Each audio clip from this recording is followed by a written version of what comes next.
Boa tarde a todas e todos. Primeiramente, queria agradecer ao professor José Vicente, foi meu orientador, o convite. Também expressar a minha alegria de estar dividindo a mesa com a professora Melissa, que foi minha tutora de docência no mestrado, e do meu professor Marcelo Kunrat, que agora, depois de defender o doutorado, consigo ao lado de vocês aqui, e também do professor Sérgio Bump. Eu gostaria de começar a minha explanação fazendo a comparação entre os anos de 1989, que foi a primeira eleição pós-Constituição. O professor Bump já colocou aqui que teve 22 candidatos e agora, em 2018, temos 13. Só que eu gostaria também de salientar que desses 22 candidatos de 89, eu listei o nome de remanescentes que ainda continuam com protagonismo institucional. São eles o Collor, que foi o presidente que é atual senador por Alagoas, Lula, dispensa apresentações, Maluf também, apesar de que foi cassado, mas mesmo assim foi cassado essa semana, Guilherme Afife Domingos, que foi até outro dia ministro, Ronaldo Caiado, atual senador, Roberto Freire, que foi ministro da Cultura e é atualmente deputado federal, sem contar os familiares de Leonel Brizola e de Mário Covas, que continuam se apoiando nos espólios políticos deles. Só para lembrar que 3 netos do Brizola, uma é deputada aqui no Rio Grande do Sul, outra é vereador no Rio de Janeiro, e outro foi deputado federal pelo Rio de Janeiro, também foi ministro do Trabalho. E atualmente o prefeito de São Paulo é o neto do Covas, que é o Bruno Covas. E outros protagonistas, por exemplo, Fernando Gabeira, que foi candidato à presidência da República à época, que até outro dia também era deputado federal e agora é jornalista do Globo News, do Partido da Mídia. Então, essas comparações também que eu já coloquei aqui, atualmente temos uma crise institucional e econômica que a gente pode pensar se é provocada, que o professor Marcelo já colocou que pode ser um impasse, entendido como impasse, aliás, dentro de uma estabilidade social e a velocidade das informações que o professor Bump não gosta de chamar de fake news, mas fake news é um termo um pouco mais antigo, professor. Principalmente, assim, também, eu concordo com mentira. E também a criminalização da atividade política, ou judicialização, que a gente pode pensar. Então, eu utilizei os argumentos de dois cientistas, dois acadêmicos argentinos, né? O primeiro é o Carlos Maria Cárcova, que é jurista, que ele vai falar que as características marcantes das novas democracias, depois do ciclo de ditaduras, é a delegação. Isso vai muito de encontro ao que é o protagonismo, que durante muitos anos, eu lembro até da campanha da Lavínia Vazak, que ela estava grávida, que ela falava que o grande forma de participar era o voto. Então, é essa questão delegativa dessas democracias que o Cárcova vai dizer que é um déficit de legalidade. Porque isso ampara ações que seriam razões de Estado e que se contrapõe à ideia de Estado racional moderno. Isso iria de encontro ao que seria a ideia de democracia, porque isso facilitaria, oportunizaria, os auspícios de uma relação de poder assimétrica na qual as sociedades estão inseridas. Principalmente, como o Cárcova é um jurista, ele vai falar da politização do sistema jurídico. Nesse sentido, para ele, uma situação de legalidade mediana acarreta uma democracia mediana, o que incide num quadro de desigualdade social, inclusive na participação. O outro que eu cito é o professor Atílio Boron, que é filósofo e cientista político, professor da UBA, que ele fala que as reformas neoliberais dessas novas democracias falharam em 3 aspectos. Segundo ele, não houve a promoção do crescimento econômico e de maneira estável, não reduziram a situação de pobreza e exclusão social e não conseguiu fortalecer as instituições democráticas e conferir legitimidade popular às mesmas. Sendo o contrário para Boron, elas foram desprestigiadas e até desestabilizadas. Porém, quando a gente observa que nos governos subsequentes de ordem neodesenvolventista de orientação de esquerda ou centro-esquerda, as instituições democráticas também não tiveram um nível de legitimidade popular na América Latina, ao verificarmos a manutenção da estrutura de Estado e da desigualdade social. No Brasil, apesar de alguns avanços no debate democrático, eu vou me ater mais aos direitos humanos, tá? A partir também do governo Fernando Henrique Cardoso, e mais intensificado nos governos do PT, da Dilma e do Lula, principalmente o Lula, que são a dívida, reparação histórica e da memória social, foram transformadas em ações de governo mediante a luta histórica de grupos sociais pelo reconhecimento de suas demandas pelo Estado, muito no que o professor Marcelo disse aqui. Como as políticas afirmativas. O quadro atual sugere outras interpretações sobre o conceito de cidadania. Assim, o reconhecimento ou não do cidadão como sujeito de direito é atravessado por aspectos morais, afetivos, sociais e culturais, influenciado pela situação de crise econômica e institucional que nós vivemos. Nesse sentido, algumas considerações sobre os programas e agendas eleitorais são interessantes pontuar. Ao verificarmos as pesquisas de intenção de voto, podemos observar traços de personalismo da política cultural brasileira, da cultura política brasileira, aliás. Os nomes que eu citei inicialmente, eles, se nós observarmos, eles já transitaram por vários partidos, mas eles continuam sendo lideranças a partir mesmo com esse trânsito. Tirando o Lula, que sempre foi do PT, o Roberto Freire também, o partido dele mudou de nome várias vezes, mas ele continua no mesmo partido, mas as sequências de empoderamento institucional desses atores continua sendo o seu prestígio pessoal. O candidato que aparece em primeiro lugar nas pesquisas, Lula, mesmo preso, consegue abrir uma larga margem sobre os demais candidatos, o que não acontece em relação ao possível candidato que venha substituí-lo em virtude de uma cassação, ainda que seja do mesmo partido, no caso, Fernando Haddad. O fenômeno da transferência ainda não foi verificado na questão da possível eleição do Haddad. Então, é nesse sentido que eu estou me afirmando mais na questão da personalidade, no personalismo político, no caso brasileiro. O segundo lugar nas pesquisas, Bolsonaro, se consolida como candidato à extrema-direita, com um discurso improvável de ser sustentado na prática em uma possível eleição, mas pode ser entendido como indicativo de quais são os anseios de uma parcela populacional do país. O Bolsonaro é outro. Bolsonaro, não sei nem quantos partidos ele já passou. Acho que nem ele.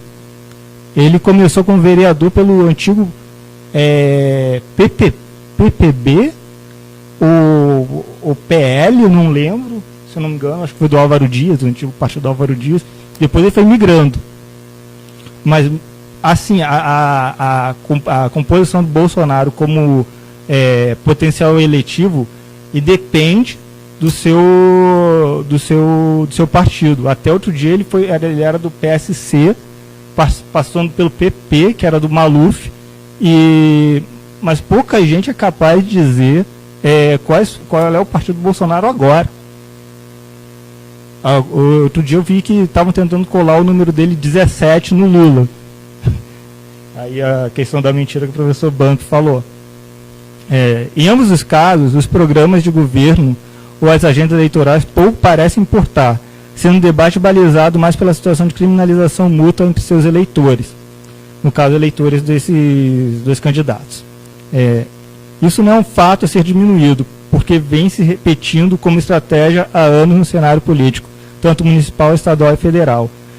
Para isso, a gente pode observar o número de votos brancos e nulos. Se a gente perguntar quem foi o vencedor da última eleição para o Rio de Porto Alegre, quem foi que ganhou? Os votos nulos. Tiveram mais votos que o Marquesan. Mais votos nulos do que o Marquesan. Vamos colocar aqui o candidato imaginário nulo, ele ganhou. Então, isso também é uma forma de contestação e até mesmo deslegitimação, se não de uma estrutura, mas dos candidatos que aí estão. Apesar de haver casos de desvios e ou crimes de membros da classe política, essa atividade institucional é cada vez mais considerada sinônimo de crime e corrupção, como se, mais precisamente, colando também como o professor Bump e o professor Marcelo falaram, precisamente de um partido, que é o PT. Principalmente por uma questão midiática, por uma questão de construção de de uma espécie de criminoso ideal no cenário político institucional. Mais do que isso, ela seria imprópria para a prática do povo, ou seja, a participação política do cidadão comum, ou mesmo como as pessoas gostam de chamar cidadão de bem, não seria moralmente passível para esses cidadãos participarem, por ser uma atividade moralmente condenável. Só que, e aí vem a questão qual é a dimensão que é criminalizada aí, né, principalmente no discurso. A ideia de profissionalização da política, que foi sendo consolidado como político profissional como corrupto, tendo como sua antítese a produção de discurso de gestor, o outsider que gerencia a administração pública como uma empresa privada. Curiosamente, esses outsiders têm longa ficha de serviço nas administrações públicas, tendo sido secretários de governo, diretores de empresas ou bancos públicos. A gente pode citar alguns exemplos aqui, que é só de olhar nos debates. Um deles foi presidente de uma empresa nacional e simplesmente falou que era inovar na política e se elegeu prefeito da maior cidade do Brasil. E é interessante que eles falam, constroem esse discurso, produzem esse discurso, mas na hora de resolver sou eu o gestor que vou fazer. Então, apesar de ser uma atividade corrupta, eu consigo fazer. Enfim, a ideia de neutralidade em contraposição ao conceito de ideologia, ou mesmo retirada do substantivo partido das siglas políticas, denotam essa perspectiva negativa produzida em relação a essa atividade, sendo imprecisa a identificação de quais compromissos coletivos e quais seriam os consensos possíveis com esses outsiders. A gente pode reparar algumas fugas de responsabilidade de alguns prefeitos que foram eleitos muito nesse discurso da antipolítica em 2016, foi um fenômeno. Própria questão do prefeito do Rio de Janeiro, Crivella, que simplesmente não demonstrou até hoje projeto nenhum para a cidade. Que tipo de consenso, que tipo de projeto? A única coisa que ele propôs foi a ideia de construir um blocódromo para o Carnaval do Rio de Janeiro, para acabar com o Carnaval de Rio de Janeiro. Ou seja, ele queria matar a galinha dos ovos de ouro do Rio de Janeiro. Enfim, isso acarreta a judicialização, que pode implicar a degeneração do direito em administração, como o pensamento de Weber nos mostra. No atual contexto brasileiro, no qual magistrados das mais variadas cores aparentam disputar o protagonismo midiático com figuras políticas e, por isso, tomam decisões jurídicas extravagantes, as incertezas se verificam pelo risco de decisão popular, pelo sufrágio universal ser fragilizada ou influenciada por decisões judiciais, pelo critério de neutralidade, ainda que haja interesses próprios e desvios verificados também por membros da classe jurídica. É só lembrar do caso do juiz Rocha Matos, do tribunal lá de São Paulo, que ele foi condenado à prisão pelos desvios de verba para a construção do prédio do tribunal. Isso é um exemplo que a gente fica, um dos exemplos. Nesse cenário de outsider e de judicialização, como o professor Bump bem lembrou o termo lawfare, podemos somar uma hipertrofia partidária que pode ser outro indicativo do esgotamento do atual sistema político institucional e descrédito dessa atividade. A agenda nacional está, a meu ver, a agenda eleitoral está centrada mais na promoção, garantia, afirmação e manutenção de direitos e cidadanias. Isso como dever ser, tá? Podemos verificar o crescente acirramento do discurso sobre determinados direitos que deveriam ser pressupostos de um Estado democrático, o que confirma o déficit defendido por Kárkova. Na questão agrária, as chacinas por disputas de terra, como os ocorridos em Colniza, Mato Grosso, e em Pau d'Arco, Pará, abril e maio de 2017, respectivamente, indicam a tensão no campo e uma das pautas recorrentes no debate político, a violência. O Estado do Pará tem um triste histórico de assassinatos por disputas de terra nos últimos 30 anos, como mostra o levantamento da Clínica de Direitos Humanos da Amazônia, um departamento ligado à Universidade Federal do Pará, que foi apresentado na audiência dos Estados Americanos, Organização dos Estados Americanos.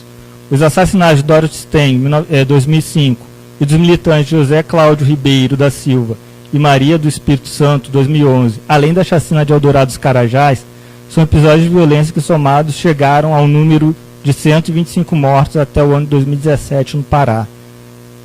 Esses massacres foram cometidos no período democrático.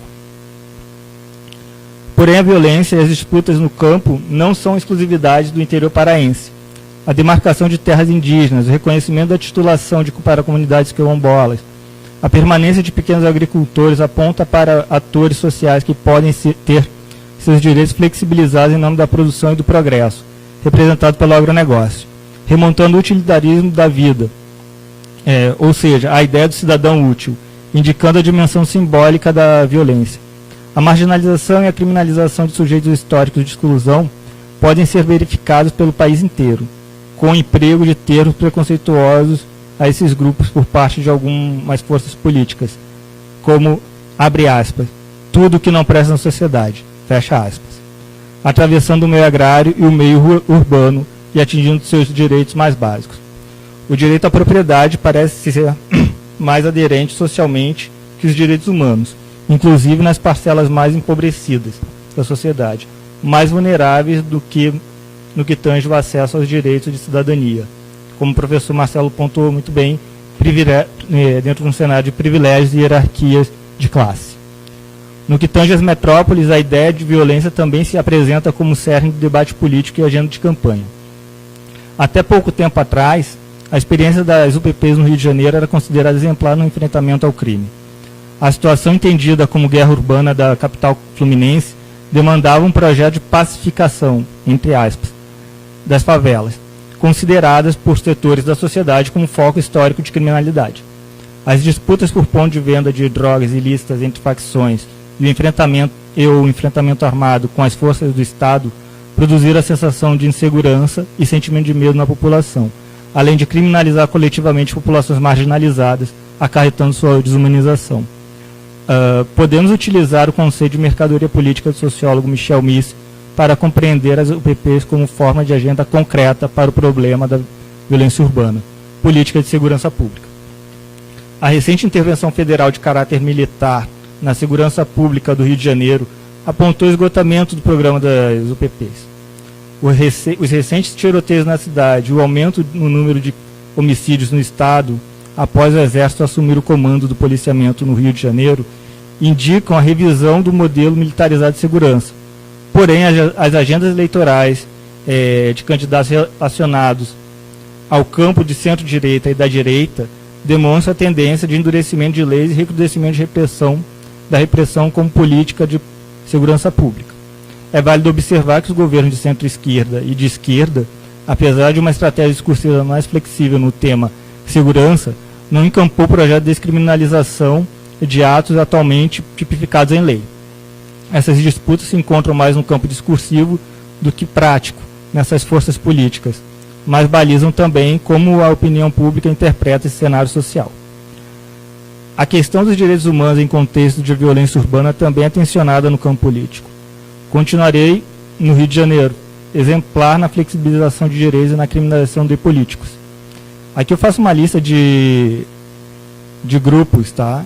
A participação de grupos criminosos, conhecidos como milícias, e a prisão de ex-governadores do Rio de Janeiro. Um continua preso e o outro solto e até candidato a reeleição com possibilidade reais de ser reeleito, aponta a complexidade do cenário fluminense. Podemos somar as chamadas fake news para legitimar o uso da força na lógica da guerra, legitimando ações de arbitrariedade. O assassinato da vereadora Marielle Franco e do motorista Anderson Gomes em 15 de março de 2018 desencadeou uma onda de notícias falsas sobre a vítima. Mentira, aqui é mentira. Marielle, militante dos direitos humanos, sofreu uma série de difamações veiculadas nas redes sociais, divulgadas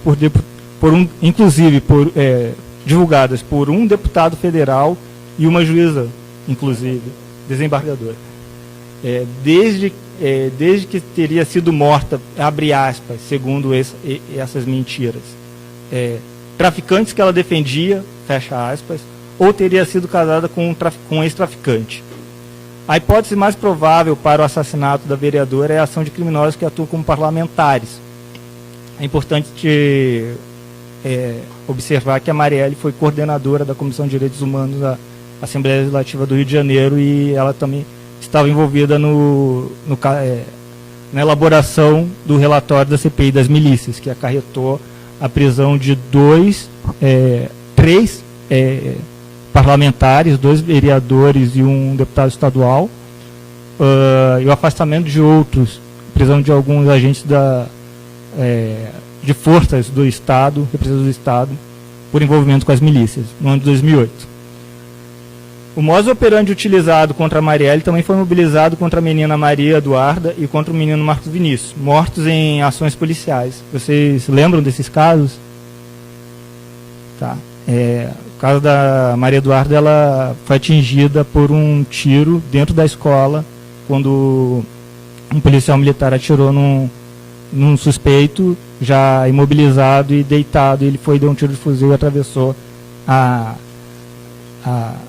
parede, o muro da escola e acertou a estudante. E o Marcos Vinícius foi morto a caminho da escola. Nesse sentido, a noção de direitos humanos ganhou conotação negativa. Entre aspas, direito de bandidos. Por expor as arbitrariedades que podem ser cometidas pelas forças de segurança. Segurança que é uma demanda geral e legítima dentro de um cenário de violência. Só que como a gente vai interpretar e os mecanismos que vamos enfrentar as situações de violência que são muito mais complexas e não é simplesmente armando todo mundo que a gente vai dirimir esses conflitos. Curiosamente, Marielle, quando coordenadora da Comissão de Direitos Humanos da LERJ, ela pegava as ações de famílias de policiais mortos no Rio de Janeiro. Os policiais, do modo geral, eles têm classe e também têm uma cor e território bem definidos no Rio de Janeiro. Eles são da periferia, geralmente são negros, e quando acontece alguma coisa nesse sentido, geralmente eles recorrem para instâncias para além das suas instituições, principalmente no caso do cabos e soldados, nos praças do modo geral. O discurso de uma polícia democrática parece conflitar com as demandas imediatas de segurança que podem ser politizadas eleitoralmente. Nesse sentido também a gente tem que trabalhar com a cultura organizacional do policial herói. O professor José Vicente também trabalha há anos nesse campo. Por fim, a multiplicidade, a pluralidade da sociedade brasileira são refletidas nas agendas eleitorais.